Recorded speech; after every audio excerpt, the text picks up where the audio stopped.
My name is Jim Harrington. I'm from Wilkes-Barre, Pennsylvania, and I'm a music professor at Wilkes University in Wilkes-Barre. As a high school student, I never felt tortured or tormented.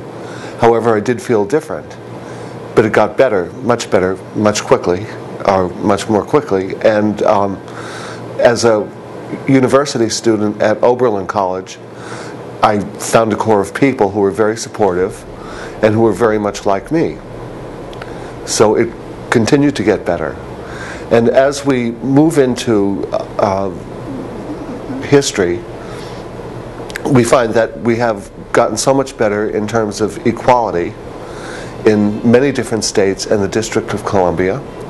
And as we continue to elect officials who are supportive of the gay community, the LGBT community, we see that things continue to get better, and soon we will all have equal rights.